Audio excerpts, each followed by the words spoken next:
Hello friends, rising am में आपका स्वागत है। कैसे आप सब? उम्मीद करते हैं कि अच्छे होंगे और अपनी तैयारी को मजबूती प्रदान कर रहे होंगे। तो हमारी रीजनिंग की जो स्पेशल क्लासेस चल रही थी उसमें हमारा आज का टॉपिक है लुप्त संख्या ज्ञात करना, यानी कि मिसिंग नंबर।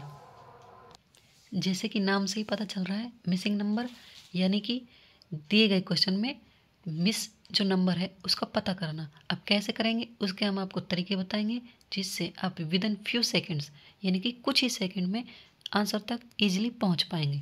तो चलिए, पेश है आपके सामने पहला सवाल। यदि 3 गुणा 2 बराबर 10, 5 गुणा 4 बराबर 18 और 6 गुणा 5 बराबर 22 हो तो 7 गुणा 6 बराबर में क्या आएगा? अब देखो, सबसे पहले देखो 3 गुणा 2 बराबर 10 दे रखा है। 10 कैसा आ सकता है? सोचते हैं, थोड़ा गुणा करके देखते हैं। 3 गुणा 2 6, 6 और 4 10। इसमें देखो 5 गुणा 4 कितना होता है? 20। 20 यहाँ अट्टर है यानी 2 कम है। और इसको देखो 6 गुणा 5 बराबर 22। 6 गुणा 5 होता है 30 और यहाँ पर है 22। अब इसमें घटाएंगे तो बहुत कम पड़ जाएगा। एक बार जो दिया हुआ है ना चिन्ह, जरूरी नहीं कि उसी पर गौर करें, उसको चेंज भी कर सकते हैं। तो देखो, जैसे कि 5 गुणा 4 है, 5 प्लस 4 करेगा तो 9 और यहाँ पर कितना है? 18। 9 गुणा 2 करेंगे तो 5 गुणा 4 सॉरी 5 प्लस 4 बराबर 9 और 9 गुणा 2 बराबर 18। इसमें ऐसा आ सकता है 18। अगला इसमें देखते हैं 6 गुणा 5 बराबर 22। अब 6 और प्लस 5 करें तो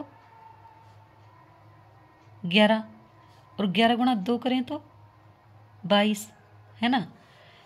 तो ये सेम लॉजिक हम इसमें ट्राई करते हैं। 3 गुणा 2 है तो इसको 3 प्लस 2 करेंगे तो 5 और 5 गुणा 2 करेंगे तो 10, यानी कि इनको ऐड करना है और 2 से गुणा करना है। सब में वही काम है, इसमें भी हमें यही करना है। जैसे 7 गुणा 6 है, इसको 7 प्लस 6 करो, कितने होंगे? 13। अब 13 गुणा 2 कर दो यानी कि 26। कौन सा है? बी। मतलब अगर पहले से देखकर समझ ना आए तो अगला चेक करो, जो इन सब में से एक ना एक इतना इजी होगा कि देखते हमें लॉजिक समझ आएगा, उस हिसाब से करना होता है। आगे देखते हैं आगे क्या कह रहा है। अगला भी कुछ इसी टाइप का क्वेश्चन है। 5 गुणा 4 बराबर 15। अब देखो 5 गुणा 4 करेंगे तो 20 और 20 माइनस 5 बराबर 15। 7 गुणा 8 बराबर 49। अब इतना तो जाहिर हो ही रहा है कि बड़ी संख्या आ रही है, यानी कि गुणा तो करना है ही। अगर बड़ी संख्या आ रही है तो गुणा करो, क्योंकि गुणा करने पर ही बड़ी संख्या आती है। अब 7 गुणा 8 करेंगे तो 7 8 56। अब 56 में से क्या घटाए कि 49 आ जाए? माइनस का 7 बराबर 49। सेम इसमें 6 गुणा 5 24। 6 गुणा 5 कितना होता है? 30 और माइनस कितना कर रखा है? 6 बराबर 24। अब देखो, इसमें 5 घटाया है, इसमें 7 घटाया है, इसमें 6 घटाया है। इसका आधार क्या है? मतलब इसमें 5 ही क्यों घटाया है, इसमें 7 ही क्यों घटाया है और इसमें 6 ही क्यों घटाया है? देखो क्वेश्चन को देखो थोड़ा। 5 घटाया, यहाँ पर शुरू में 5 है। ये 7 घटाया, यहाँ पर शुरू में 7 है। 6 घटाया, यहाँ पर शुरू में 6 है। तो सेम काम हमें इसमें करना है। कैसे?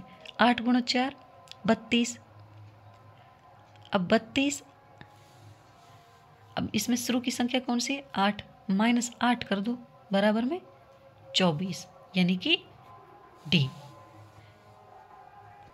ये देख लिया करो, अगर यहाँ पर बड़ी संख्या दिख रही है तो समझो कि हमें गुणा ही करना है, और अगर यहाँ पर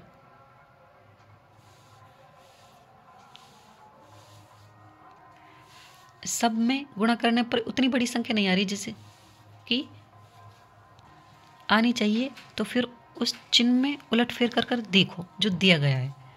अगला क्वेश्चन देखते हैं। अगला क्वेश्चन है हमारा, लुप्त संख्या ज्ञात करें। 8 4 2 64।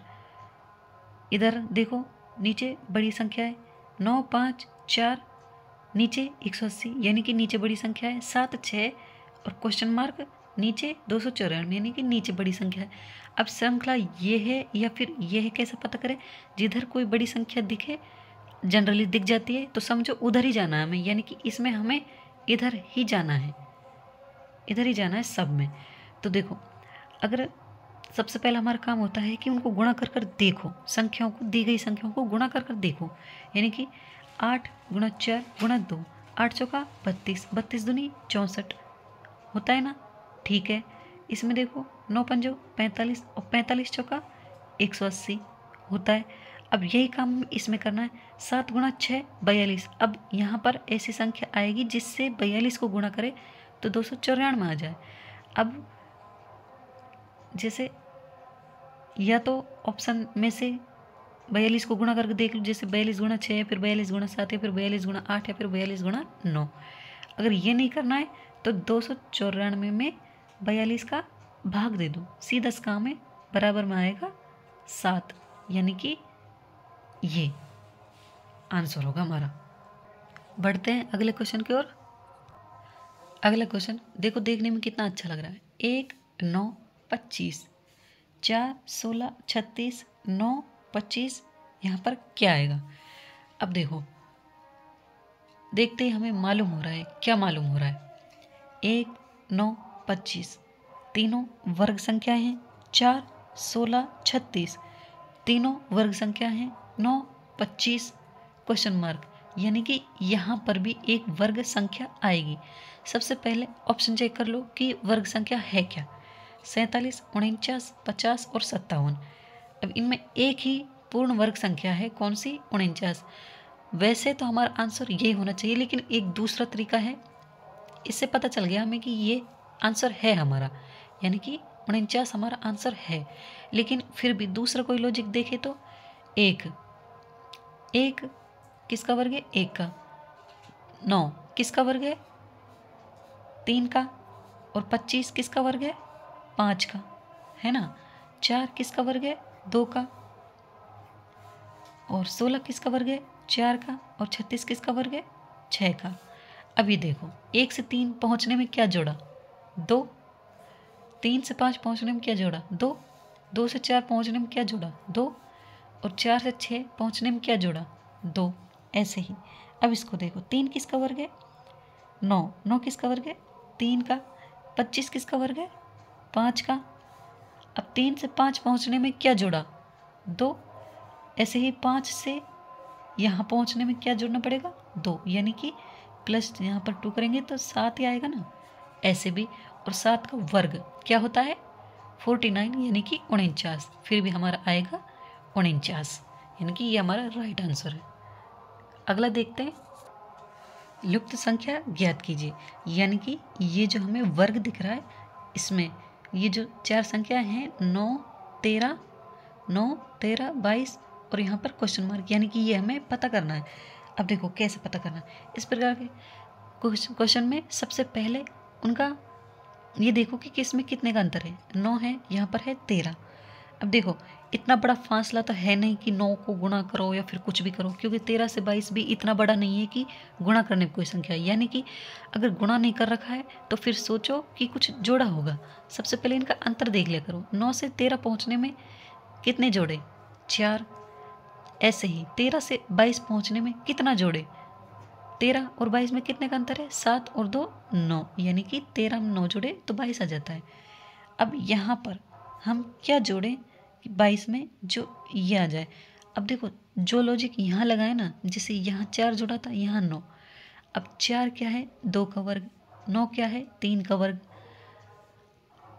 अगली वर्ग संख्या क्या है? 16। भाई 4 के बाद 9, अब 9 के बाद 10 11 12 13 14 15 16, 16 ही तो है 16 ही तो है एक पूर्ण वर्ग संख्या। 4 9 के बाद 16, यानी कि यहाँ 22 में जोड़ना है 16, कितने आएंगे?